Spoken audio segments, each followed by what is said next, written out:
ఓం శ్రీ సాయిరామ్. భగవాన్ దివ్యశ్రీ చరణాలకు హృదయపూర్వకమైనటువంటి అభివాదాలు చేసుకుంటూ అందరికీ సాయిరామ్ అండి. మనకి రోజు రుద్ర ప్రశ్న ప్రవచనానికి వచ్చినటువంటి డాక్టర్ బ్రహ్మర్షి డిఎస్ శాస్త్రి గారికి మా అధినేత దంపతుల తరఫున మనందరి తరఫున హృదయపూర్వక స్వాగతం, సుస్వాగతం.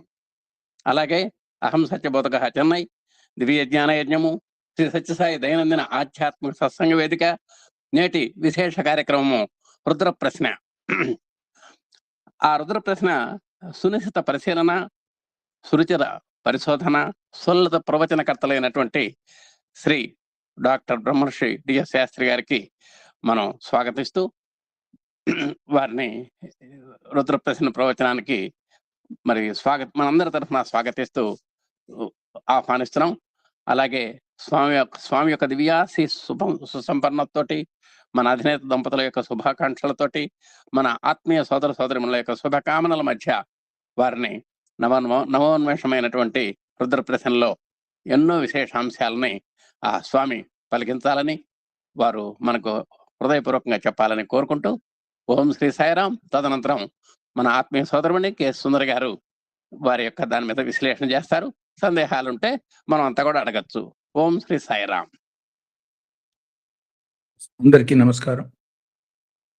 ఓం నమో భగవతే రుద్రాయ. మనం 7వ అనువాకంలో 7వ మంత్రం నుంచి 12వ మంత్రం దాకా ఉన్న 6 మంత్రాలు కలిపి అర్థం చేసుకునే ప్రయత్నం మనం చేస్తున్నాం. సో ఈ మంత్రాలు చాలా చిన్న చిన్నగా ఉన్నటువంటి ఈ మంత్రాల్లో చూడటానికి సాధారణమైన అర్థాలు గోచరించే ఈ మంత్రాల్లో నమస్సూత్యాయ చ పద్యాయ చ నమః కాట్యాయ చ నీప్యాయ చ నమః సూద్యాయ చ సరస్యాయ చ నమో నాద్యాయ చ వసంతాయ చ కూప్యాయ చ ఉచ్యాయ చ నమో వర్షాయ చ అవర్షాయ చ నమో మేఘ్య అంతవరకు 12 దాకా ఇంతవరకు మనం ఈ మంత్రాల గురించి మనం విశ్లేషించుకుని అర్థం చేసుకుంటున్నాం. వీటి సాధారణమైనటువంటి అర్థాల్ని మనం మొదట్లోనే ఉన్న కాలిబాటలు, తర్వాత రాజమార్గాలు అని ఆధ్యాత్మిక మార్గంలో పురోగతి కోసం మార్గం ప్రాధాన్యం కన్నా మార్గం యొక్క లక్ష్యం గమ్యం చేరటం కాబట్టి గమ్య ప్రాధాన్యమైనటువంటి జీవితాన్ని జీవించమని 7వ మంత్రం మనకి ఇండికేట్ చేస్తే, వెంటనే ఒక 5 మంత్రాల్లో, అందులో ముఖ్యంగా 4 మంత్రాల్లో 8 రకాల, ఒక్కొక్క దానిలో 2 నామాల చప్పున 8 రకాల మట్టితో కలిసినటువంటి నీళ్ల యొక్క తత్వాన్ని మనకి ఇండికేట్ చేయటంగా మనం చూడొచ్చు. బొట్టి నీళ్ళు అనకుండా నేల మీద పారే నీళ్లు, నేల మీద మట్టితో కలిసినటువంటి అనేక రకాల స్థాయిలో ఉన్న నీళ్ళని గురించి చెప్పటం చూడటానికి కొంచెం మామూలుగా ఏమిటి, బురద నువ్వే స్వామి, ఈ మట్టి నువ్వే స్వామి, ఈ నీళ్లు నువ్వే స్వామి, పైనుంచి పుడుతున్న జలపాతం నువ్వే స్వామి, బావిలో ఉన్న నీళ్లు నువ్వే స్వామి అని చెప్పినట్టుగా ఉంటుంది. వాటి సాధారణ అర్థాలు చూస్తే కాట్య, నీప్య, సూద్య, సరస్య, నాద్య, వైసంత, కూప్య, వట్య, వర్ష్య, అవర్ష్య. అంటే వర్షం నీళ్లు నేల మీద పడి నీటి కాలువలుగా మొదటిది, కొండపై నుంచి దూకేది 2వది, బురద నీళ్లు 3వది, తేటగా ఉన్న సరస్సులో నీళ్లు 4వది, ప్రవహించే నదీ జలం 5వది, ఆలయాల్లో కోనేట్లలోనూ నీళ్ళ లోతు నీళ్లలోనూ ఉన్నటువంటి నీరు, ఇప్పుడు సపోజ్ రామేశ్వర ఆలయం పోయినాం, 21 బావుల నీళ్లలో స్నానం చేస్తాం, అట్లాంటి ప్రత్యేకమైనటువంటి నీరు, బావి నీరు. తర్వాత లోతు బావుల్లో నీళ్లు, అంటే ఎక్కడైనా సరే లోతు బావుల్లో నీళ్లు. తర్వాత లోతట్టుల్లో వాటందరూ నీరు పల్ల మెరుగు నిజము దేవుడు ఎరుగు అంటారు. నీరు వెతికి వెతికి చాలా పల్లపు ప్లేస్కి పోయి అక్కడ చేరుకుంటుంది. సో అట్లాంటి లోతట్టులో చేరి నీరు. ఇవి చెప్పిన తర్వాత నీటికి ఆధారమైనటువంటి వర్షము, ఆ వర్షానికి ఆధారమైనటువంటి సముద్రము గురించి చెప్తున్నాడు. ఇవి ఎప్పుడు మనకి రాజమార్గాలు, కాలి మార్గాలు అని చెప్పి వెంటనే ఈ మాట చెప్తున్నారు. దీని యొక్క అంతరార్థాన్ని అంతర్గత సాధనాపరమైనటువంటి అనేక రకాల మార్గాలుగాను, ఆ మార్గాల్లో మనం అల్టిమేట్గా రుద్రం యొక్క ధ్యేయం ఎప్పుడూ మాట అనుకుంటూ ఉంటాం.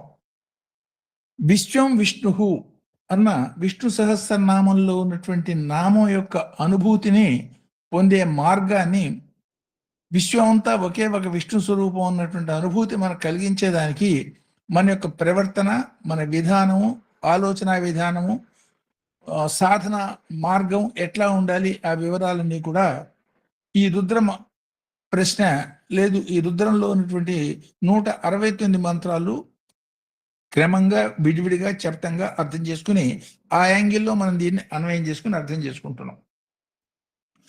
సో ఎప్పుడు ఒక మాట పెద్దవాడు మనకి ఏం చెప్తారంటే, శివుని గురించి మనం చెప్పే దానిలో శివుని గురించి శివస్థాణు నిరాకారో నిరంజన జగత్పాలనార్థం వ్యక్తంచ అష్టమూర్తౌ. సాధారణమైనటువంటి స్థితిలో శివుడు ఏమిటి అంటే ఒక స్థాణువు, కదలకుండా విశ్వం అంతా ఉన్నటువంటి ఒకే ఒక చైతన్యం పైకి చైతన్యం కనపడని స్థిరమైనటువంటి శక్తి, దాన్ని స్థాణుత్వం ఉంటాం. నిరాకారుడు, ఏ రకమైన ఆకారం లేదు. అమ్మవారి యొక్క కరుణ మూలంగానే ఒక ఆకారాన్ని ధరించి మన మధ్యలోకి రావటం అనేది జరుగుతుంది అనే వివరాలు అంతకుముందు మనం చెప్పుకున్నాం. సో జగత్తంతా కూడా తన యొక్క అష్టమూర్తి యొక్క రూపంలో విశ్వం మొత్తం వ్యాపించి ఉన్న తత్వాన్ని గురించి ఇండికేట్ చేస్తున్నాడు. సో ఈ మాసాన్ని కూడా మనం ఏమనుకుంటాం, శక్తిపరమైనటువంటి మాసం, ఆశ్వేజ మాసాన్ని శక్తిపరమైనటువంటి మాసం అనుకుంటాం. అందులో మొదటి 9 రోజుల్ని కూడా నవరాత్ర పరంగా, సాధనా పరంగా మనం గడుపుతాం. అల్టిమేట్ సాధనకి పరాకాష్ఠ యొక్క స్థితిని శివరాత్రి పరంగా ఫిబ్రవరిలో వచ్చే మాఘమాసం ఆ మాదిరిగా దాని గురించి చెప్పుకుంటూ ఉంటాం. ఇవన్నీ సాంకేతికంగా సాధనాపరమైనటువంటి జీవన విధానానికి అనుకూలమైనటువంటి సూచనలుగా వీటిని మనం అర్థం చేసుకున్నప్పుడు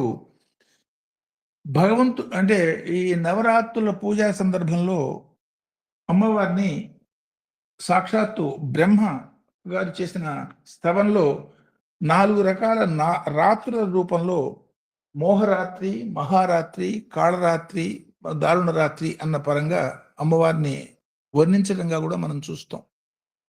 ఆ 4 రాత్రుల యొక్క సూక్ష్మ భూమికలు కాలంలో మనకి కనిపించే స్థితులని, వాటిల్లో 2 రాత్రుల్ని, ఒకటేమన్నా కాళరాత్రి, ఇంకోటేమన్నా మహారాత్రి, వీటి యొక్క సూచనలని ఆశ్వేజ మాసంలో ఉన్నటువంటి చిట్ట చివరి 2 రోజులు, అంటే దీపావళి అమావాస్య అంటూ ఉంటాం, దానికన్నా ముందు చతుర్దశి, ఇవాళ చతుర్దశి పూర్ణిమ యొక్క కాంబినేషను, అదే మాదిరి ఈ మాసాంతానికి ఇంకొక 15 రోజుల్లో చతుర్దశి అమావాస్య, దీపావళి అమావాస్య వస్తుంది. ఆ 2 రాత్రులన్నీ కూడా ఈ పేర్లతో పిలవటంగా కూడా మనం చూడొచ్చు. అంటే ఆ కాలం యొక్క శక్తిలో కాలం యొక్క ప్రత్యేక శక్తుల్ని కొన్ని సందర్భాల్లో లౌకిక జీవితంలో వ్యక్తీకరించే ప్రత్యేకమైనటువంటి స్థితులుగా వీటిని మనం అర్థం చేసుకోవచ్చు. అంటే ఇప్పుడు ఫర్ ఎగ్జాంపుల్ అమ్మవారి యొక్క లేదు శివుడి యొక్క ఢమరకులో నుంచి వచ్చినటువంటి 50 అక్షరాలు, అవి సూక్ష్మ భూమికలు. భగవంతుడి యొక్క శబ్దపరమైనటువంటి ఆ నాదనాతత్వం, వ్యాపకతత్వం 50 అక్షరాల్లో మనకు వ్యక్తమైంది. దాన్నే అమ్మవారి యొక్క శక్తి క్షేత్రాలుగా 50 శక్తి క్షేత్రాలుగా అమ్మవారి యొక్క శరీరం ఖండఖండాలుగా రకరకాల ప్లేసుల్లో పడింది. ఆ ప్లేసులు అవన్నీ కూడా దానికి నారాయణమూర్తి యొక్క చక్రం కారణంగా జరిగింది కాబట్టి దాన్ని నారాయణ విద్య అన్నారు. ఆ 50 క్షేత్రాలని కూడా ప్రత్యేకమైన శక్తి క్షేత్రాలుగా, క్షేత్రాల పరంగా భావించడం, అక్కడికి పోవటం, సాధన చేయటం, దర్శనం చేసుకోవటం, ఇవన్నీ మనం చేస్తూ ఉంటాం. అంతర్గతంగా మనం సాధన చేసినప్పుడు ఈ 50ని 50 అక్షరాల రూపంలో, శక్తుల రూపంలో మన శరీరంలో ఉన్నటువంటి 6 చక్రాల్లో భావించి సాధన చేసుకుంటూ ఉంటాం. అంటే ఇదంతా ఎందుకు చెప్తున్నానంటే, సూక్ష్మ భూమిక అంతర్గతంగా భగవత్పరంగా ఉన్నప్పుడు ఆ సూక్ష్మ భూమికే విశ్వమంతా వ్యాపించి ఉండటం అనేది ఏమన్నా క్షేత్రపరంగా అర్థం చేసుకుంటాం. అదే సూక్ష్మ భూమికలు మన శరీరంలో అంతర్గతంగా వ్యష్టిలో, అంటే మనలో, వ్యక్తిలో వ్యాపించినటువంటి తత్వాన్ని అర్థం చేసుకున్నప్పుడు మాత్రమే ఈ మూడిటి యొక్క సమన్వయాన్ని మనం సాధించగలుగుతాం. అంటే నాలో ఏ శక్తులైతే ఉన్నాయో అవే విశ్వంలో ఉన్నాయి. ఈ విశ్వంలో ఉన్న శక్తులన్నీ కూడా నాలో ఉన్న శక్తులకి, ఈ విశ్వంలో ఉన్న శక్తులకి ఆధారమైనటువంటి సూక్ష్మతత్వం ఆ నిరాకార పరబ్రహ్మ లేకపోతే పరాశక్తి, ఆ పరమేశ్వరులో మనకు కనపడుతోంది అన్న అవగాహన మనకి చాలా ముఖ్యం. దాన్నే శివుడు తన యొక్క అష్టమూర్తి తత్వంలో విశ్వం అంతా వ్యాపించి ఉన్నాడు. అంటే నిరాకార పరబ్రహ్మగా ఉన్నప్పుడు ఒకడే ఉన్నాడు, ఏకోహం, ఒకే ఒకటి. భగవతి పరంగా చెప్తే ఏక, ఒకే ఒకటి, ఒకటి తప్ప రెండోది లేదు. ఒకటి తప్ప రెండోది లేనప్పుడు దాని గురించి మనం ఆలోచించే స్థితే లేని స్థితి. భవభావనేతి భవేత్ సర్వం. నేను సృష్టి చేయబోతున్నాను, నేను అనేకం కాబోతున్నాను అనే సంకల్పం అనేది రెండుగా వచ్చింది. దానికి కారణం భవతత్వం. ఈ ఒకటి రెండైపోయినాక గుణపరంగా అది మూడైంది. ఆ గుణపరంగా మూడు కావటమే మూడు రకాల శక్తులు, మూడు రకాల సృష్టి. అది బ్రహ్మ విష్ణు మహేశ్వరులు, లేకపోతే అకారం ఉకారం మకారం, ఇవన్నీ కూడా దాన్ని త్రిపుటి అన్నారు. మనకి డైరెక్షన్ ఇచ్చేదానికి 4 అయింది నాయన. ఈ త్రిపుటి దాటి వీటికి అతీతమైనటువంటి తురియ స్థితి పో అన్న డైరెక్షన్ మనకి ఇచ్చేదానికి బ్రహ్మగారు చూశారు. బ్రహ్మ చూడటం మూలంగా 4 దిక్కులు, అష్టదిక్కులు ఇవన్నీ ఏర్పడ్డాయి అంటారు. అంటే బ్రహ్మ చూడటం ఏంటి, దిక్కులు ఏర్పడటం అంటే అంతరార్థం ఇది. ఈ 3 ఏదైతే త్రిపుటిగా నువ్వు చూస్తున్నావో, శరీరం మనస్సు ఆత్మగా ఏదైతే చూస్తున్నావో సో వీటికి, ఈ మూడింటిని కూడా వీటికి అతీతమైన 4వ దానిలో లయం చేయవలసి ఉంటుంది నాయన అనే గమ్యాన్ని మనకి నిర్దేశించడం అనేది 4 గాను.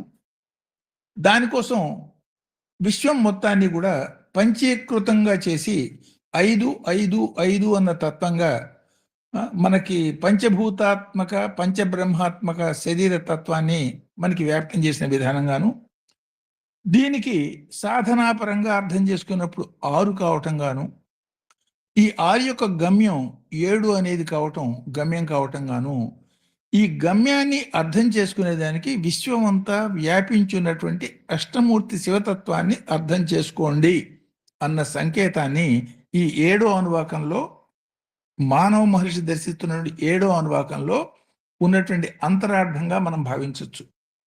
దీనికి ప్రాతిపదికగా మనం ఏమనుకున్నాము, 5వ అనువాకం 6వ అనువాకంలో శివుడి యొక్క అష్టమూర్తుల్లో 4 అష్టమూర్తులు ఆల్రెడీ వ్యక్తం చేయబడ్డాయి. భవ, రుద్ర, శర్వ, పశుపతి అని. అంటే సృష్టికి ఆధారమైనటువంటి 4 తత్వాల్ని అక్కడ చెప్పటం జరిగింది. అట్లాగే 8వ అనువాకంలో సాధనకు అనుకూలమైనటువంటి ఇంకొక 4 తత్వాల్ని ఉగ్ర, భీమ, చంద్ర, సూర్య పరంగా సోమాయచ, రుద్రాయచ, సో ఆ రూపంలో ఉగ్రాయచ, భీమాయచ రూపంలో 4 నామాల్లో 2 మంత్రాల్లో చెప్పబడ్డాయి. సో ఈ 5వ అనువాకంలోను 8వ అనువాకంలోను చెప్పినటువంటి అష్టమూర్తుల యొక్క, అంటే శివుడి యొక్క అష్టమూర్తి తత్వాన్ని సాధనలో ఎట్లా మనం అన్వయించుకోవాలి. ఎందుకని కిందటి సోమవారం మనం చెప్పుకున్న మాటలో ఒక మాట చెప్పాను. పంచభూతాల్లో భూమికి మాత్రమే శోభ్య లక్షణం ఉన్నది. ఒక చోట చాలా గొప్పలుగా పంటలు పండుతుంది, ఇంకో చోట ఊసర క్షేత్రంగా ఉంటుంది, ఒక చోట కొండలు ఉంటాం, ఇంకో చోట పెద్ద లోయలుగా ఉంటుంది, ఒక చోట అంతా సమృద్ధిగా ఉన్న జలంగా ఉంటుంది, ఇంకో చోట ఎడారిగా ఉంటుంది. ఇట్లా శోభ్య లక్షణాలు వ్యక్తం చేసే భూమి పంచభూతాల్లో చివరిది కావటము, మిగతా భూతాలకు ఆ లక్షణాలు లేకపోవటము. అట్లాంటి భూమి ప్రాణానికి ఆధారమైన, అంటే భౌడి యొక్క భావన మూలంగా ఏర్పడే తత్వమైనటువంటి ప్రాణశక్తికి సంబంధమైనటువంటి నీళ్లతో కలిసి 8 రకాలుగా, అంటే భూమి జల సమ్మేళనంగా 8 రకాల స్థితుల్లో మనకి వ్యక్తం కావటాన్ని శివుడి యొక్క అష్టమూర్తుల యొక్క సంకేతంగా మనం దీన్ని భావించినప్పుడు దీని యొక్క అన్వయం మనకి పూర్తిగా అవుతుంది. సో ఈ అష్టమూర్తి సంకేతాన్ని మనం అర్థం చేసుకునేదానికి కిందటి సోమవారం కొన్ని వివరాలు చెప్పుకున్నాం. ఇప్పుడు శివపరంగా, శక్తిపరంగా, సూర్యపరంగా ఈ అష్టమూర్తి అంటే ఏమిటి, ఈ అష్టమూర్తి యొక్క తత్వం ఎట్లా మనలోనూ విశ్వంలోనూ ఉన్నది అన్న వివరాలు ఇవాళ తెలుసుకునే ప్రయత్నం చేద్దాం. సో శివుడి యొక్క అష్టమూర్తి తత్వాన్ని భవ, శర్వ, ఈశాన, పశుపతి, రుద్ర, అగ్ని, రుద్ర, ఉగ్ర, భీమ, మహత్ అన్నారు. వీటిల్లో ఒక్కొక్క తత్వానికి ఈ పంచభూత తత్వం మన శరీరానికి లేదా పంచభూత తత్వాలకు ఉన్న సంబంధాన్ని ఇట్లా అర్థం చేసుకోవచ్చు. భవ అనే తత్వాన్ని దాన్ని జలమూర్తి అన్నారు. అంటే నీళ్లలో ఉన్నటువంటి ప్రాణశక్తికి ఆధారం ఏమిటయా అంటే భవుడు. ఆ నీటి మీద వ్యాపించినటువంటి తత్వంగా విష్ణుమూర్తి యొక్క నారాయణత్వం, నారా అంటే నీళ్లు, ఆ నీటి మీదనే విష్ణుమూర్తి స్థాణు రూపంలో యోగ నిద్రలో ఉన్నాడు అని దేవి సప్తశి చెప్తుంది. అంటే శివుడికి విష్ణువుకి ఏమీ తేడా లేదు, ఒకే ఒక తత్వాన్ని రెండు నామాలతో చెప్పటం అన్న భావన ఉన్నప్పుడు మాత్రమే మనకి ఈ అన్వయం మనకు కుదురుతుంది. సో భవ అంటే జలమూర్తి, నీళ్లలో ఉన్నటువంటి ప్రాణశక్తి. అంటే సృష్టికి ఆధారమైనటువంటి భావన ఏంటంటే భవుడి యొక్క భావన మూలంగా సృష్టి ఏర్పడ్డది. దాన్ని ముందు చెప్తున్నాం భవ అని. తర్వాత శర్వ అన్నాం. శర్వ అంటే ఏమిటి? పృథ్వీమూర్తి, నేలకి సంబంధించింది, భూమికి సంబంధించి. భూమిలో ప్రాణశక్తి ఉండటం మూలంగానే ఒక గింజ భూమిలో పాతి పెడితే ఆ భగవంతుడి యొక్క ప్రాణశక్తి తీసుకుని అది అనేక గింజలుగా ఎట్లా మారుతోంది అన్న వివరాల్ని కిందటి అనుభాకంలో చెప్పుకున్న మంత్రాలను ఒకసారి మనం గుర్తు చేసుకునేటట్టయితే, ఒక గింజ నేలలో పెట్టాం, నేలలో ఒక గింజ అనేక గింజలుగా ఎట్లా మారుతోంది? భగవంతుడి యొక్క ప్రాణశక్తిని తీసుకుని, అంటే భగవంతుడు తనకిచ్చిన ప్రాణశక్తితో మల్టిప్లై చేసి మనం నిలిచేదానికి, అంటే సృష్టి మొత్తం నిలిచేదానికి, విశ్వంలో ఉన్నటువంటి సమస్త దేవతలు, ఇతర లోకాలకి సంబంధించిన సర్వం ఆధారభూతమైన శక్తి ఏదైతే ఉందో దాన్ని భూమి అన్నారు. ఆ భూమికి ఆధారం శర్వ అంటున్నాం కాబట్టి భూమిలో ఉన్న ప్రాణశక్తి శర్వుడు. అంటే మనుగడకి ఆధారమైన శక్తి ఏదైతే ఉందో దాన్ని పరమేశ్వరుడిగా గుర్తించు. అంటే కాబట్టే భూమి పంట పండుతోంది, ఆ పంట తిని మనం బతుకుతున్నాం. ఇదంతా పైకి చూడటానికి భూమి ఇచ్చింది అనుకుంటున్నాం. భూమికి ఆధారమైనటువంటి శర్వుడి నుంచి ఈ శక్తి వచ్చిందని గుర్తింపు ఉన్నప్పుడు మాత్రమే ఇది అన్వయం అవుతుంది. మూడోది ఈశాన అంటున్నాం. ఈశాన అంటే జ్యోతిర్మూర్తి, అంటే సూర్యుడి యొక్క ప్రాణశక్తి. సూర్యుడు ఏమిటి? సూర్యుడిలో నుంచి వచ్చిందే మొట్టమొదటి సూర్యన్ సోహమేవచ అంటాం. దానిలోంచి వచ్చిందే శ్వాస, దాని మూలంగానే మనం లయ బతకటం. సూర్యుడి మూలంగానే సృష్టి అనే మాట కిందటి సోమవారం మనం చెప్పుకున్నాం. ఎట్లా? సూర్యుడిలో అగ్ని సోమాత్మకం జగత్, అగ్నితత్వం కావాలి, జలతత్వం కావాలి. ఈ రెండు ఒకదానికోటి పడవు, కానీ ఈ రెండింటి యొక్క కలయిక, వాటి యొక్క సమన్వయం చేతనే సృష్టి ఏర్పడుతుంది. ఒట్టి అగ్ని చేస్తుందా? చేయదు. ఒట్టి జలం చేస్తుందా? చేయదు. ఈ రెండు యొక్క సమన్వయం చేసిన శక్తితోనే ఇది సాధ్యం అవుతుంది. దాన్ని విబ్జిఆర్ కలర్స్ రూపంలో, అంటే సూర్యుడిలో ఉన్నటువంటి 7 వర్ణాల్లో విబ్జిఆర్ విఏబిఏ ఉన్న జలానికి సంబంధించింది గాను, వైలెట్, ఇండిగో, బ్లూ ఆ 3 రంగులోనే ఉన్న జలానికి సంబంధించింది గాను, వైఓఆర్ ఎల్లో, ఆరెంజ్, రెడ్ ఏమన్నా అగ్నికి సంబంధించిన వర్ణాలు శక్తులు గాను, ఈ రెండింటిని సమన్వయం చేసే గ్రీను హరిత వర్ణం. ఈ 7 యొక్క సమన్వయంతో సూర్యుడి ద్వారా మనకు సృష్టి ఏర్పడటానికి కారణం ఎక్కడి నుంచి వచ్చింది? సూర్యుడిలో ఉన్న ప్రాణశక్తి, దాన్నే ఈశాన అన్నారు. కాబట్టి తద్వారా సృష్టి ఏర్పడది. కాబట్టి సృష్టి ఆధారమైన శక్తిని పరమేశ్వరుడిగా గమనించు అన్నమాటని.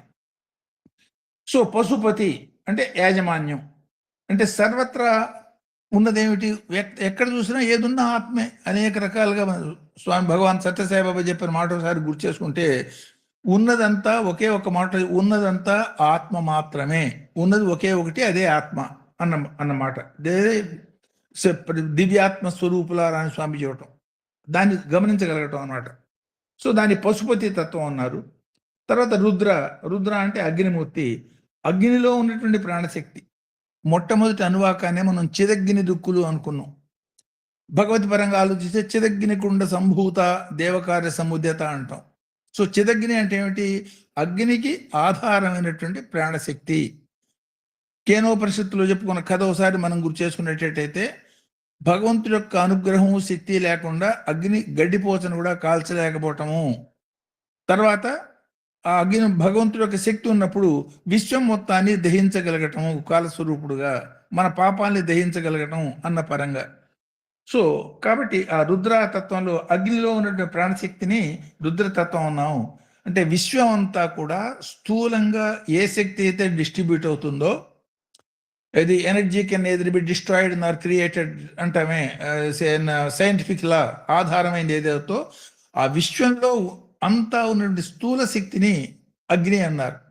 అగ్ని లేని చోటు అంటూ లేదు. మనలో పైకి ఏది కనపడకపోవచ్చు, కానీ అవ్యక్తంగా అగ్ని మనకు, ఫర్ ఎగ్జాంపుల్ మన 2 చేతులు ఒకదానికి వేసి కాసేపు రుద్దండి, వేడి వస్తుంది. ఎక్కడి నుంచి వస్తుంది? లోపల ఉంది కాబట్టి బయటకు వచ్చింది. అదే 2 కర్రల్ని ఒకదానికి రుద్దేటట్టయితే అగ్ని పుట్టి మండటం కూడా మొదలు పెడుతుంది. అంటే లోపల నిక్షిప్తంగా ఉన్న అగ్ని, విశ్వవ్యాప్తంగా ఉన్న శక్తి, దానికి కారణం ఏమిటయ్యా అంటే భగవంతుడి యొక్క రుద్రతత్వం అని తెలుసుకో. సో ఆ రుద్రతత్వాన్ని నీలో ఉన్నటువంటి దుర్గుణాలు, నెగిటివిటీ, దాన్ని నశింపజేసేదానికి వాడుకో అన్న సూచన అందులో కనపడుతుంది మనకి.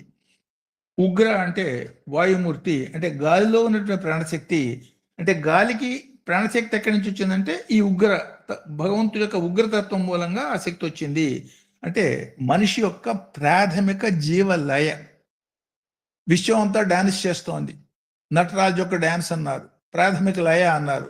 ఒక ఎలక్ట్రాన్, ప్రోటాన్ తీసుకున్నా సరే అవి కదులుతున్నాయి, నీళ్ళలో కదులుకుంది, విశ్వం అంతా కదులుకు. ఎక్కడి నుంచి వచ్చింది కదలిక? ఈ ప్రాథమిక లయకి కారణమైంది భగవంతుడి యొక్క వాయుతత్వంలో ఉన్నటువంటి ఉగ్ర అనే ప్రాణతత్వం. అది వ్యక్తిలో జీవ ప్రాణ లయగా మనకి వ్యక్తం అవుతుంది అని తెలుసుకో. నెక్స్ట్కి వచ్చేటప్పటికి విశ్వం అంతా వ్యాపించిన శక్తిగా మనకు కనపడుతోంది. అది భీమతత్వం. భీమ అనే రుద్రతత్వమే. దాని ఆకాశమూర్తి అంటే ఆకాశంలో నుండి ప్రాణశక్తి, లేదు విశ్వాధార, లేదు విశ్వవ్యాప్త ప్రాణశక్తి. విశ్వం వ్యాపిస్తోంది. ఇప్పటికీ సైంటిస్ట్కి అంతుపట్టింది ఎట్లా వ్యాపిస్తోంది ఇది.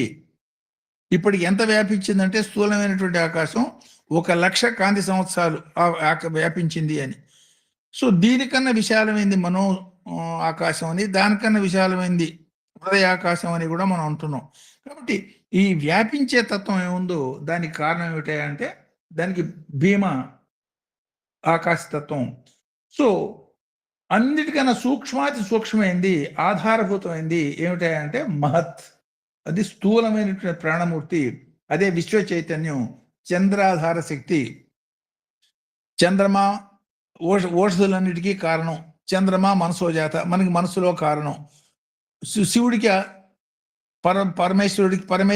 పరమేశ్వరుడికి కిరీటం మీద ఆభరణంగా కనపడేది చంద్రవంకగా మనం చూస్తాం. అంటే విశ్వానికి ఆధారమైనటువంటి ప్రాణశక్తి సంకేతమే దానిగా చూడొచ్చు. ఈ విశ్వం అంతా కూడా ఈ 8 తప్ప ఇంకేదైనా ఉన్నదే? ఒకసారి ఆలోచించండి. అంటే ఇప్పుడు పంచభూతాలు, సూర్యుడు, చంద్రుడు, ఆత్మ చెప్పాం మనం. విశ్వంలో మనం ఏది చూసినా పంచభూతాలు, సూర్యచంద్రులు, ఆత్మ కానీ ఇంకేమైనా ఉన్నదే? మన శరీరం చూసినా అవే ఉన్నాయి. స్థూలమైనటువంటి విశ్వాన్ని చూస్తున్నా విశ్వం అంతా ఉన్నది.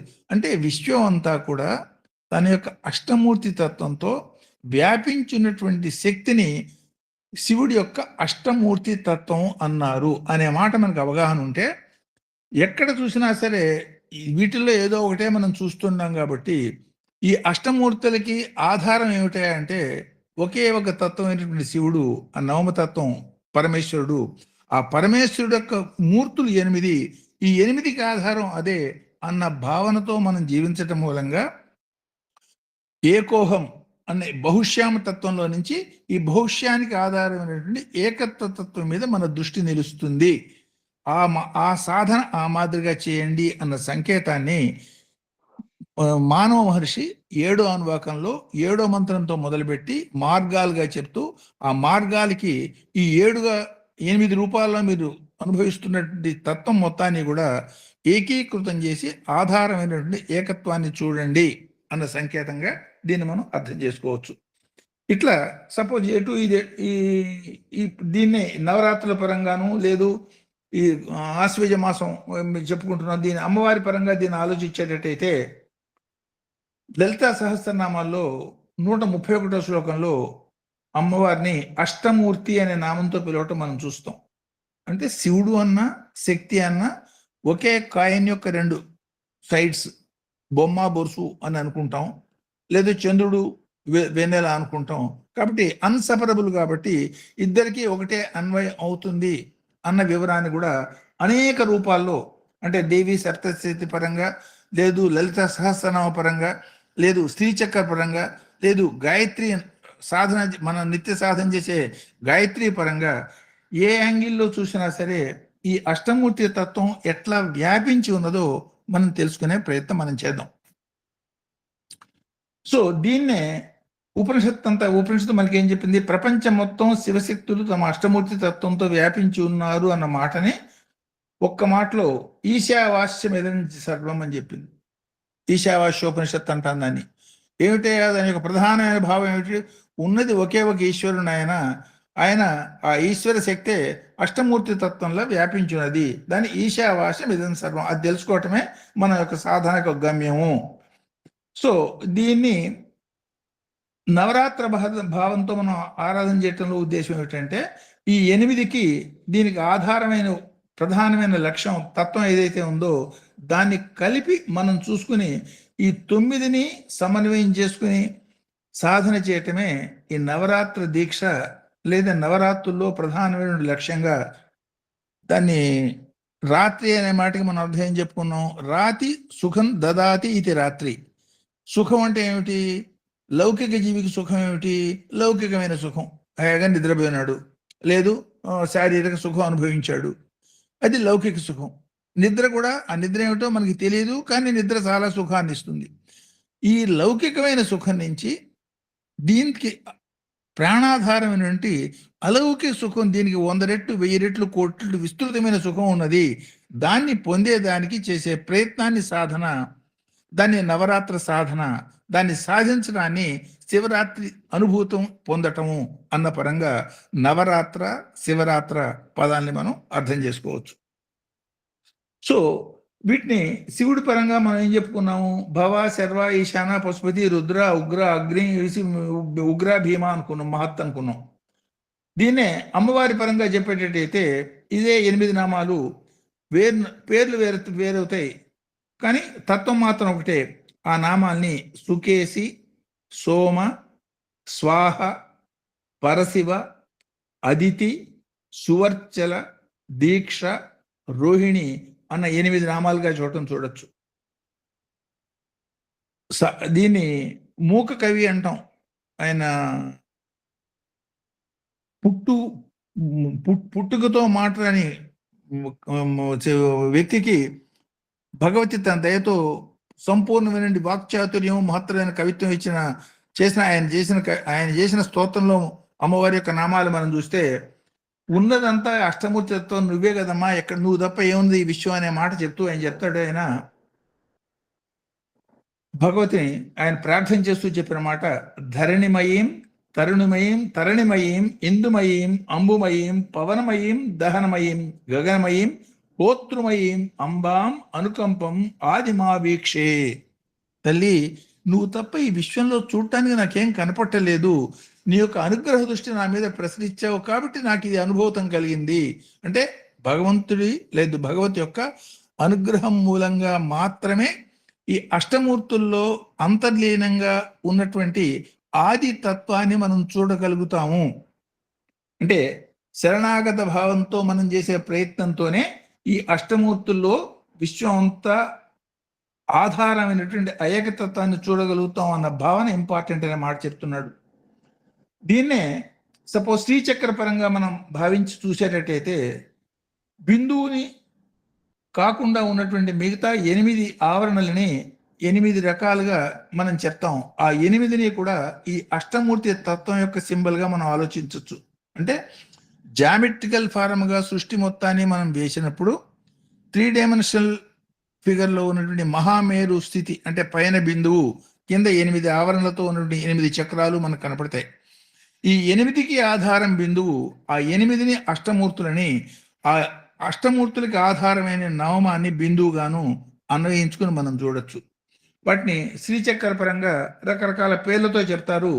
పేర్లు మీకు ఆల్రెడీ పారాయణ చేస్తూ ఉంటారు కాబట్టి ఆ పేర్లు అనుభవంలో ఉంటే జస్ట్ ఆ పేర్లు వినిపిస్తాను. ఈ సర్వసిద్ధి ప్రతిచక్ర స్వామిని, వీటిని మనం ఏమంటాం? శ్రీచక్రంలో ఉన్నటువంటి వీటి పరంగా బిందువు తర్వాత మనం చెప్పే ఆలోచించేటట్టయితే పైనుంచి కిందకి పోతున్నాం మనం. త్రికోణం, అష్టకోణం, అంతర్దశారం, బహిర్దశారం, షోడశ దళ చక్రం, అష్టదళ చక్రం, భూపురం, వీటిని అష్టమూర్తులు అష్టశక్తులుగా చూడొచ్చు. లేదు ఈ అష్టచక్ర శక్తులకి నామాలు మనం చూసేటట్టయితే వాటిని సర్వసిద్ధిప్రద చక్రం, సర్వరోగహర చక్రం, సర్వ రక్షాకర చక్రం, సర్వార్థదాయక చక్రం, సర్వ సౌభాగ్యదాయక చక్రం, సర్వ సంక్షోభణ చక్రం, సర్వ ఆశాపూర్వక చక్రం, త్రైలోక్యమోహన చక్రం అనే పేర్లతో పిలుస్తారు. వీటి యొక్క దేవతానామాల్ని మనకి ఖడ్గమాల మనకి ఏం చెబుతుందంటే అనంగ కుసుమ, అనంగ మేఖల, అనంగ మదన, అనంగ మదనాతుర, అనంగ రేఖ, అనంగ వేగిని, అనంగాంకుశ, అనంగ మాలిని అనే పేర్లతోనూ వీటికి ఆధారమైన బిందువుని సర్వ ఆనందమయ చక్రస్వామిని, అన్నిటికీ ఆధారమైన బిందు స్వరూపిణి, నిరాకార పరాశక్తి అన్న పరంగా మనం చూస్తాం. అంటే ఏమన్నమాట, ఒకే ఒక ప్రధానమైన తత్వాన్ని 8 రకాలుగా ఎట్లా వ్యాపించి ఉన్నది విశ్వం అంతా అనే మాట మనకు అనుభవంలో ఉన్నప్పుడు మాత్రమే శక్తిపరమైన భావనగా చెప్పండి, విష్ణుపరమైన భావనగా చెప్పండి, శివపరమైన భావనగా చెప్పండి, సూర్యపరమైన భావనగా చెప్పండి, అది మనసులో చాలా స్థిరంగా ఉన్నప్పుడు మాత్రమే ఆ ఏకత్వం, విశ్వం అంతా ఒకే ఒక రుద్ర స్వరూపము, ఒకే ఒక విష్ణు స్వరూపం అన్న అనుభూతి స్వామి మనకి ఎప్పుడు చెప్పే దివ్యాత్మ స్వరూపులారా అనే భావన అనుభూతానికి వచ్చే అవకాశం ఉన్నది అన్న సంకేతాన్ని మానవ ఋష్యప్తంగా చూడొచ్చు. లేదు కొంతమందికి సపోజ్ ఫర్ ఎగ్జాంపుల్ నేను సరస్వతీదేవి భక్తుడిని, శ్యామలాదేవి భక్తుడిని, ఓకే, ఆ యాంగిల్లో చూసినా అంటే వేదభావన, సరస్వతిని గురించి వేదభావన ఏమిటంటే ప్రవహించే ప్రాణశక్తే సరస్వతి అని. ప్రవహించే నది సరస్వతి నది, ప్రవహించే ప్రాణశక్తి సరస్వతి శక్తి, మనలో ఉన్న సారస్వత శక్తి. అకారం దిగించి క్షకారం దాకా ఉన్న వర్ణాల యొక్క శక్తిని సారస్వత శక్తి అన్నారు. నదీ రూపంలో ప్రవహిస్తుంటే దాన్ని సరస్వతి నది అన్నారు. అంతర్గత ప్రాణ రూపంలో ప్రవహిస్తుంటే సారస్వత శక్తి అన్నారు. ఆ యాంగిల్లో మనం చూసేటట్టయితే ఆ అష్టశక్తుల్ని లేదు అష్టమూర్తుల్ని వసిని అంటే లలిత పరమేశ్వరి నామాలు చెప్పినటువంటి అష్టశక్తులు ఏవైతే ఉన్నాయో వాగ్దేవతలు అంటామే, వసిని, కామేశ్వరి, మోదిని, విమల, అరుణ, మాలిని, సర్వేశ్వరి, కౌళిని అన్న మూర్తులుగా చెప్పచ్చు. లేదు నేను లక్ష్మీ భక్తుడిని, లక్ష్మీ పరమేశ్వరి భక్తుడిని, ఓకే ఠీకే. ఈవెన్ దెన్ అష్టమూర్తిత్వం మనం చూసేటట్టయితే శక్తి రహస్యం మనకి భగవతి పరమైన అష్టమూర్తి తత్వం ఈ మాదిరిగా చెప్తుంది. లక్ష్మి, మేధ, ధర, పుష్టి, గౌరి, తుష్టి, ప్రభ, ధృతి అని చెప్తుంది. అంటే నామాలు ఈ మాదిరిగా చెప్పిన వాటిని వ్యావహారిక నామాల్లో మనం చూసేటట్టయితే ఆదిలక్ష్మి, ధాన్యలక్ష్మి, ధైర్యలక్ష్మి, గజలక్ష్మి, సంతానలక్ష్మి, విజయలక్ష్మి, విద్యాలక్ష్మి, ధనలక్ష్మి అనే అష్టమూర్తులు, వీటికి ఆధారమైనటువంటి మహాలక్ష్మి 9 తత్వాలుగా మనకు అర్థమవుతుంది. అంటే ఏ యాంగిల్లో మనం చూసినా సరే ఉన్నవి 8, 8కి ఆధారం ఒకటి. దాన్ని మనం అనుభవంలోకి తెచ్చుకోవటమే సాధన, అదే నవరాత్ర సాధన, అదే రుద్రం యొక్క ధ్యేయం అన్న పరంగా మనకు అన్వయం కావటం చూడొచ్చు. దీన్నే దుర్గా పరంగా మనం ఆలోచించినప్పుడు అంటే త్రిశక్త్యాత్మకమైన అష్టమాతృకల పరంగా ఆలోచిస్తేటైతే బ్రాహ్మి, మాహేశ్వరి, కౌమారి, వైష్ణవి, వారాహి, ఐంద్రి, చాముండి, మహాలక్ష్మి అనే పేర్లతో మనం చూస్తాం. దీన్నే ప్రకృతి పరంగా మనం ఆలోచించేటట్టయితే సూర్యుడు, చంద్రుడు, జీవాత్మ, పంచభూతాలు అయిపోతుంది. ఇదే 8. దాన్నే సృష్టిపరమైనటువంటి సూర్యుడు ఏ మాదిరి, సూర్యుడు కూడా తన యొక్క అష్టమూర్తి తత్వంతో ఈ సృష్టి మొత్తాన్ని పరిపాలిస్తున్నాడు అనే మాట చెప్తాం. ఆ సూర్యుడి యొక్క అష్టమూర్తి తత్వాన్ని రవి, భాను, వివస్వత, భాస్కర, సవిత, అర్క, సహస్ర కిరణ, సర్వాత్మక అనే పేర్లతో ఒకే ఒక సూర్యుడు తన అష్టతత్వాలతో ఈ విశ్వాన్ని పరిపాలించడంగా మనం చూస్తాం. దీన్నే మన సాధనాపరంగా అన్వయం చేసుకునేటట్టయితే సాధనలో మనం చేసే పని ఏమిటి, ఈ 6 చక్రాలు, 3 గ్రంథులు, దాన్ని భేదించేదానికి చేసే ప్రయత్నం, ఇది అష్టమూర్తులని ఈ మాదిరి సాధనాపరంగా అన్వయం చేసుకుంటే అవుతుంది అని. సపోజ్ ఒకసారి ఆల్రెడీ మనం చెప్పుకున్నాం దీన్ని. ఇది అకారం నుంచి ఆ దగ్గర నుంచి అహా దాకా గాయత్రి మొదలు పరంగా మనం చెప్పుకున్న మాట ఒకసారి మనం గుర్తు చేసుకునేటట్టయితే, జీవి పుట్టుక పరంగా నూతన జన్మ, జీవి పుట్టుక పరంగా సప్త ధాతువులు, దానికి ప్రాణశక్తి, జీవశక్తి ఈ రెండు కలిపేటట్టయితే 9గా ఈ 9 శక్తులకి ఆధారాన్ని ఢాకినీ శక్తి, రాకినీ శక్తి, లాకిని, కాకిని, సాకిని, హాకిని, యాకిని, ప్రాణశక్తి, పరాశక్తి ఈ 9 కలిపిన విధానంగా మనకి, అంటే జీవి పుట్టుకి కారణంగా ఇవే 8 + 9 మనకు అర్థమవుతాయి. సపోజ్ పుట్టాము, పుట్టిన తర్వాత పెరగటము, జీవించటము అనే ప్రక్రియలుగా ఆలోచించేటట్టయితే, పార్వతీ పరమేశ్వరుల సంవాదంలో పార్వతీదేవి పరమేశ్వరుడు ఇద్దరూ కలిసి స్కందుడు అంటే కుమారస్వామి జననం తర్వాత ఆ కుమారస్వామి పుట్టిన కుమారస్వామిని చూసేదానికి పోయినారట. అంటే విశ్వంలో ఎవరు కూడా శివుడి యొక్క శక్తిని భరించడానికి వెళ్ళాక అనేక రకాలుగా మారి మారి చివరికి ఆ రెల్లు దుబ్బుల్లో గంగానది తీరంలో ఆయన పుట్టిన పిల్లవాడిని చూసేదానికి పోయినప్పుడు పార్వతీ పరమది ఇట్లాంటి పిల్లవాడికి తల్లి అనేది భావన కలగటం, దానికి నువ్వే తల్లివమ్మా, నీ పిల్లవాడే, అంతకన్నా నీ పిల్లవాడు తప్ప ఇంకెవరికైనా ఇట్లాంటి శక్తులు ఉంటాయా అనే మాట పలకటం. ఆ పరంగా ఆవిడ తనలో నుంచి 9 శక్తుల్ని ఆ పిల్లవాడిని రక్షించేదానికి, కాపాడి పెద్ద చేసేదానికి పంపించిందిట. దాన్నే పుట్టేదాకా గర్భస్థ శిశువుగా 9 రకాల శక్తులు కాపాడుతూ మనం పుట్టడానికి కారణమైనది. పుట్టిన తర్వాత పెరిగేదానికి కూడా ఈ 9 రకాల శక్తులే భగవతి యొక్క 9 రకాల శక్తులు, 8 రకాలు +1 ఆ శక్తులే ఆధారం అవుతాయి అన్న మాటని ఈ పరంగా మనం అర్థం చేస్తాం. ఏమిటవి? అంటే స్కంద అంటే కుమారస్వామి ఆవిర్భావం తర్వాత భగవతి తనలో నుంచి వచ్చినటువంటి 9 రకాల శక్తులతో ఎట్లా రక్షించింది అంటే, బిడ్డకి 14వ సంవత్సరం వచ్చేదాకా అవి రక్షిస్తారు అని. ఈ పరంగా మనం చూసినప్పుడు ఆ పేర్లని ఇట్లా అర్థం చేసుకోవచ్చు. కంద, కంద పద్మాల, శకున, రేవతి, పూతన, అంధపూతన, శతపూతన, ముఖకుండిక, నైగమేయ ఈ శక్తులంతా కూడా జీవి పుట్టిన తర్వాత 14 సంవత్సరాల వయసు వచ్చి, 14 అంటే 5 మళ్ళీ, అంటే జీవితంలో మనని కాపాడుతూ ఉండే శక్తి, సదా మన వెంట ఉండే శక్తి భగవతి మాత్రమే అన్న సంకేతం, ఈ రూపాల్లో మనం రక్షిస్తోంది అన్న సంకేతంగా దీన్ని చూడొచ్చు. దీన్నే సాధనాపరంగా మనం అన్వయించుకున్నప్పుడు 9 రకాల గాయత్రి శక్తులుగా ఇట్లా అన్వయం చేసుకోవచ్చు. అంటే గాయత్రి తత్వాన్ని 3 ప్రధానమైన అంతరాలుగా మనం భావించవచ్చు. ఒకటి అజప గాయత్రి, ఇంకోటి జప గాయత్రి, మూడోది గుప్త గాయత్రి. జప అందులో 3 అజప గాయత్రి అందులో 3 భాగాలు, జప గాయత్రి అందులో మళ్ళీ 3 భాగాలు, గుప్త గాయత్రి లేదు గాయత్రి హృదయం అందులో మళ్ళీ 3 భాగాలు. సాధనా పరంగా మనం అన్వయించుకున్నప్పుడు, అజప గాయత్రి పరంగా మనం ఆలోచిస్తున్నప్పుడు కేవలం ఏ రకమైనటువంటి మంచి చెడు అనే తత్వం లేకుండా అనేక జీవులు, జంతువులు ఏ మాదిరిగా జీవిస్తున్నాయో ఆ మాదిరిగా శ్వాస పీలుస్తూ ఎంతకాలం మనలో శ్వాస నిలిచి ఉంటుందో అంతకాలం బతుకుండటం, హంసతత్వంగా శ్వాసని అనుభవిస్తూ జీవితాన్ని గడపటం, అనేక రకాల జంతువులాగా మనం కూడా బతకటం.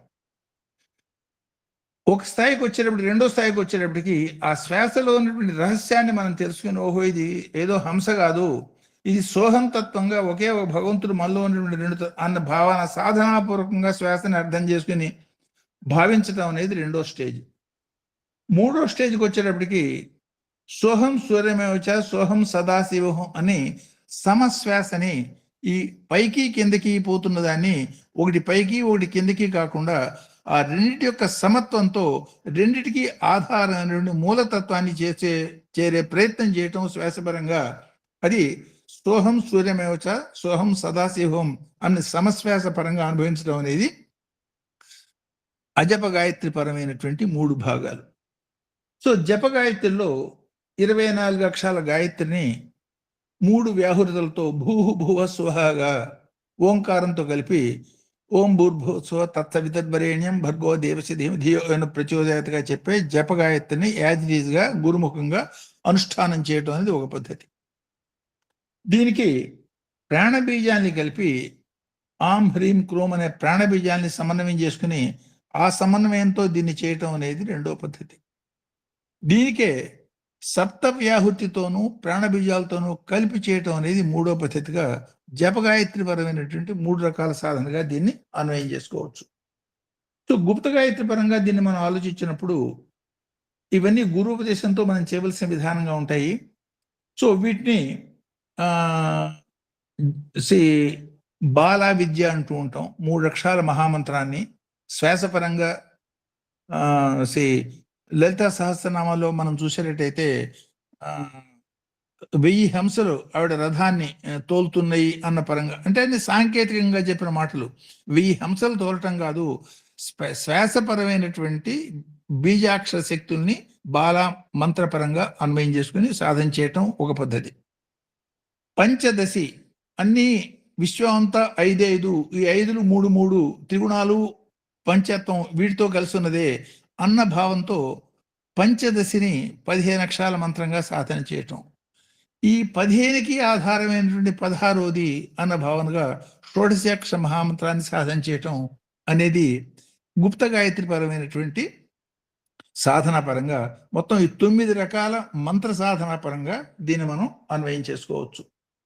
సో సొసైటీలో మనం జీవించేటప్పుడు నిత్య జీవితంలో, అంటే సాధనాపరమైనటువంటి నిత్య జీవితంలో ప్రత్యక్ష నవకన్యా పూజా పరంగా 1వ సంవత్సరం ఆడపిల్ల దగ్గర నుంచి 9వ సంవత్సరం ఉన్నటువంటి వయో పరిమితున్న కన్యల్ని నవ కౌమారి శక్తులుగా కౌమారి, త్రిపుర, కళ్యాణి, రోహిణి, కాళి, శాంభవి, చండిక, దుర్గ, సుభద్ర అన్న పేర్లతో ఆ శక్తుల్ని వాళ్ళ మీదకి ఆరోహణ చేసి పూజించటం. అంటే సొసైటీలో ఆడపిల్ల పట్ల ఎట్లా ఉండాలి అన్న సామాజిక స్పృహని వాళ్ళ 1వ సంవత్సరం దగ్గర నుంచి 9వ సంవత్సరం దాకా కూడా అన్వయం చేయటం అనేది సామాజిక, అట్ ద సేమ్ టైం ఆధ్యాత్మిక, సామాజిక ఆధ్యాత్మిక సమన్వయపరంగా దీన్ని అర్థం చేసుకున్నప్పుడు అందులో నుండి సూక్ష్మత మనకు అర్థమవుతుంది. సో దీన్నే అనేక రకాల మంచు చెడు, కష్టాలు నష్టాలు, మంచి చెడు అనుభవిస్తూ ఉంటాం. అన్ని దవండి దుర్గతులు అంటాం. సమస్తమైన దుకార నాశనానికి, అంటే దుర్గతి, దుష్టత్వం, దురహంకారం, వీటన్నిటి నాశనం కోసం అష్ట దుర్గాశక్తులుగా దీన్ని భావించడం, నవదుర్గాశక్తులుగా దీన్ని భావించి సాధన చేయటం కూడా నవదుర్గల పరంగా శైలపుత్రి, బ్రహ్మచారిణి, చంద్రఘంట, కూష్మాండ, స్కందమాత, కాత్యాయని, కాళరాత్రి, గౌరీ, సిద్ధిదాత్రి అనే 9 పేర్లతో పూజ చేస్తూ విధానంగా మనం చూడొచ్చు. సాక్షాత్ స్వామి ఒక సందర్భంలో చెప్పినటువంటి రహస్యం, ఈ నవరాత్రి పైనటువంటి చండీ హోమాల చేస్తున్నప్పుడు ఒక సందర్భంలో స్వామి చెప్పింది, ఆ అగ్నిహోత్రానికి 8 దిక్కుల అగ్నిగుండంలోనూ భగవతిని ఆవాహనం చేసి ఈ హోమం చేయవలసి ఉంటుంది అని చెప్తూ, ఏ దిక్కులో ఏ శక్తిని ఆవాహన చేసి చెయ్యాలి అనే మాటను చెప్తూ తూర్పు దగ్గర నుంచి మొదలుపెట్టి ఈశాన్యం దాకా, తర్వాత హోమగుండంలో వీటిని ఆవాహనించి చేసి చేయమని చెప్పి చండి, మహాచండి, అఘోర చండి, శాంతచండి, నవచండి, శ్రీచండి, అష్టభుజ చండి, మహారాజ రాజేశ్వరి అన్న శక్తుల్ని ఆవాహన చేసి చేయాలి అనే మాట చెప్పిన సందర్భం దీని ఇక్కడ ఈ సందర్భంగా మనం గుర్తు చేసుకోవచ్చు. సో సాక్షాత్ బ్రహ్మ, సృష్టికర్త అయినటువంటి బ్రహ్మ ఈ నవశక్తులు అంటే అష్టమూర్తులు, వాటికి ఆధారమైంది 9. ఈ 9 అంటే నవ అంటే సాకారమూర్తి. ఈ సాకారమూర్తి తత్వాన్ని నిరాకార తత్వంగా నీ సహస్రారంలో, అంటే 7 తత్వాలుగా, అంటే కింద నుంచి పైదాకా షట్చక్రోపరి సంస్థాపరంగా ఈ నవశక్తుల్ని 7 తత్వాలుగా, అంటే సప్తశతి అంటే అనేక రకాల భగవతి యొక్క అనేక రకాల రూపాలు, సప్తసతి 7 రకాల శక్తులుగా ఎట్లా అన్వయం చేసుకోవాలి అన్న మాటని సాక్షాత్ బ్రహ్మ తన యొక్క ప్రార్థనలో చెప్పటం, 1వ ప్రథమ చరిత్రలో చెప్పటం. అదే మాదిరి సప్తశతిలో ఉన్నటువంటి 3 ప్రధాన చరిత్రల్లో కూడా మూడు రకాల సప్త సతులు.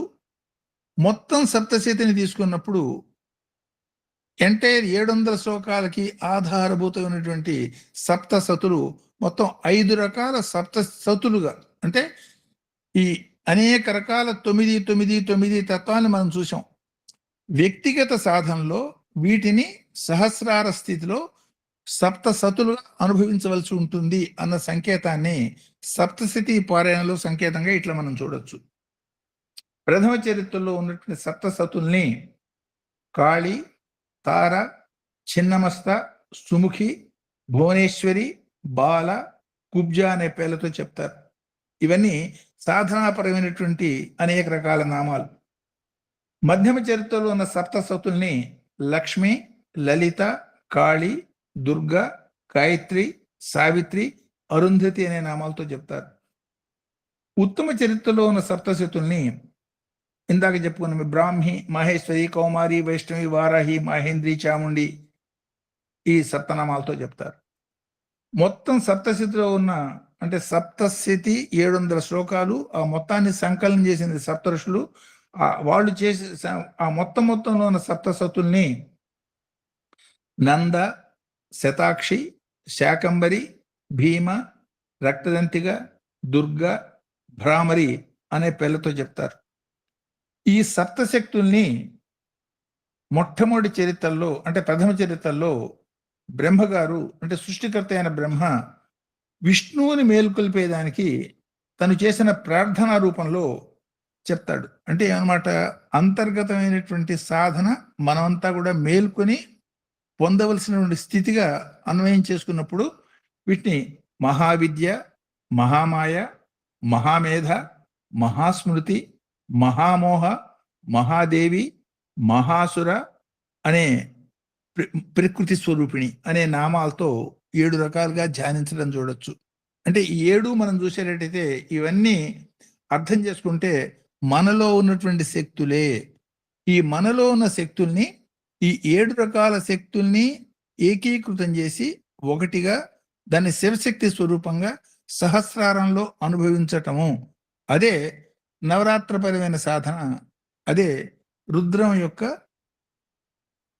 ఏకోహం, అంటే రుద్రం యొక్క ఏకో రుద్ర విశ్వవ్యాపక అన్న తత్వాన్ని అనుభూతం చేసుకోవటంగా దీన్ని మనం అన్వయం చేసుకోవచ్చు. అంటే ఈ అష్టమూర్తుల్ని, శివుడి యొక్క ఈ అష్టమూర్తుల్నే శివుడి పరంగా మనం చెప్పినప్పుడు ప్రజ్ఞ అంటాము, శక్తి పరంగా మనం చెప్పినప్పుడు శక్తి అంటాము. ఈ శివుడు, శక్తి ఈ రెండింటి యొక్క సమన్వయం మూలంగానే విశ్వం మొత్తాన్ని మనం దర్శించగలుగుతాం. అంటే ఉదాహరణకి కన్ను అనేది చూసే శక్తి. ఆ కంటికి చూసే శక్తినిచ్చిన ప్రజ్ఞ మనలో ఉన్నటువంటి ఆత్మ. సో ఆత్మని శివతత్వంగాను, కంటిని నేత్రదేవిగాను, ఈ శివశక్తి సంయోగంతోనే విశ్వం అంతా నడుస్తోంది గాను. అంటే శివశక్తుల సంయోగంతో విశ్వం ఎట్లా నడుస్తోంది అన్న రహస్యం తెలిసినప్పుడు మాత్రమే ఇది నడవటం నా వల్ల కాదు, ఇదేదో నా ప్రజ్ఞ నేను అనుకుంటున్నాను, ఇది నాలో విశ్వం అంతా ఉన్నటువంటి శివశక్తుల సమ్మేళనం మూలంగా ఇది జరుగుతోంది అన్న భావన దృఢమైనప్పుడు, ఆ దృఢమైన భావన క్రమక్రమంగా సాధనలో మనకి అనుభూతం కావటమే విశ్వం విష్ణువు లేదు దివ్యాత్మ స్వరూపులారా అని స్వామి చెప్పిన మాటగా అన్వయం అవుతుంది అన్న పరంగా అన్వయం చేసుకోవచ్చు. సో దీన్ని ఈ దంపతుల్ని మనం సాధనగా చెప్పేటప్పుడు మహన్యాసంలో భవ భవాని, మహత్ మహస్య, శ్రీ శర్వ శర్వాణి అనేక రకాలుగా పేర్లు చెప్తారు. అంటే ఏమన్నమాట, శివుడు చెప్పినాక మళ్ళీ శక్తి ఎందుకు చెప్పటం అంటే ఈ రెండింటి యొక్క కాంబినేషన్లో మాత్రమే నువ్వు పొందగలిసిన అనుభూతి పొందుతావు. కాబట్టి ఈ రెండింటినీ సమిష్టిగా అన్వయం చేసుకో. దేనికి సాంబార్ చేసినప్పుడు సాంబారు, ముక్కలు పప్పు, ముక్కలు, నీళ్లు ఉంటే యూ కెనాట్ ఎంజాయ్ దట్.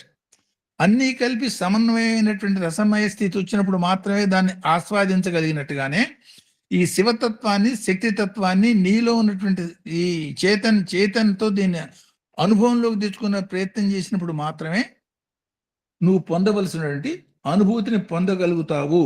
దానికోసం నువ్వు ప్రయత్నం చెయ్యి అన్న మాటని డైరెక్ట్ గా ఈ మంత్రం మనకి చెప్తోంది. అంటే వ్యక్తి సాధారణ స్థితిలో ఒక గింజ అనుకునేటట్టయితే ఆ గింజ చెట్టు కావటం అనేది స్థితి అన్నప్పుడు సపోజ్ విశ్వానికి అనంతమైనటువంటి పరమేశ్వరుడు యొక్క చైతన్యానికి నేను ఒక బీజ స్వరూపుణ్ణి.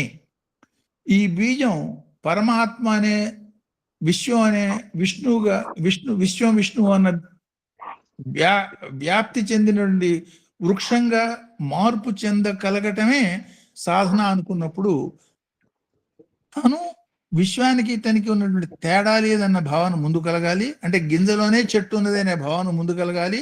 దాన్ని నేల మీద పెట్టాలి. అది నీళ్లు, గాలి, మట్టిలో ఉన్నటువంటి సారం గ్రహించాలి. అది 2 బీజాలుగా విడిపడాలి. అందులోంచి మొక్క బయటికి రావాలి, పెరగాలి, పెరిగి వృక్షం కావాలి. గింజ లేకపోయినా వృక్ష రూపంలో అనేక రకాల గింజల రూపంలో మళ్ళీ తనే అందులో ఉన్నది అన్న భావన, ఈ అనుభూతి పొందటమే రుద్రం యొక్క అల్టిమేట్ ధ్యేయము. దానికి శివశక్తుల యొక్క సమన్వయాన్ని అర్థం చేసుకుని ఆరాధించినప్పుడు మాత్రం సాధ్యం అవుతుంది అన్న పరమైనటువంటి భావనగా దీన్ని మనం అర్థం చేసుకోవచ్చు. అంటే ఈ 8 భావాలు మనకి చెప్తూ రకరకాల నీరు నేల కలిగినట్టుగా చెప్తూ, ఆ కలిగిన తర్వాత చెట్టు చివరి మంత్రాల్లో మనకి ఏం చెప్తున్నాడు? వర్షాయ అవర్షాయ అనే మాట చెప్పాడు. ఈ వర్ష అవర్ష అంటే ఈ 8 మార్గాల యొక్క సారం ఏమిటి? ఈ నీటి మొత్తానికి ఆధారమైనటువంటి వర్షం, అది సాకార రూపం అనుకునేటట్టయితే, ఆ వర్షానికి ఆధారమైనటువంటి సముద్రం నిరాకార పరబ్రహ్మ యొక్క అనుభూతిని పొందటమే అల్టిమేట్ ధ్యేయము. 8కి పోయినా గొప్ప విషయమే సాకార బ్రహ్మ యొక్క అనుభూతి. సాక్షాత్ పరమేశ్వరుడు లేదా సాయిశ్వరుడు యొక్క అనుభూతి మనం పొందాం. అది సాకార అనుభూతి. అంతటితో కూడా ఆగమోకండి. ఆ నిరాకార బ్రహ్మ అనుభూతి అంటే సాకారానికి ఆధారమైన నిరాకార తత్వం ఒకటి ఉన్నది. సముద్ర అంటే సహముద్ర ఇది సముద్ర. దానికి అదే ముద్రలు, దానికి అదే నియమాలు ఏర్పరచుకున్నది తప్ప దాన్ని నియమించే శక్తి ఇంకొకటి లేదు. నదుల కంటే ఇటుపక్క గట్టు అటుపక్క గట్టు అనే ఒక నియమం ఒకటి ఉన్నది. ఆ గట్ల మధ్యలో ప్రవహించినప్పుడు మాత్రమే నది అవుతుంది అది. అంటే సముద్రానికి ఈ రకమైన నియమాలు లేవు.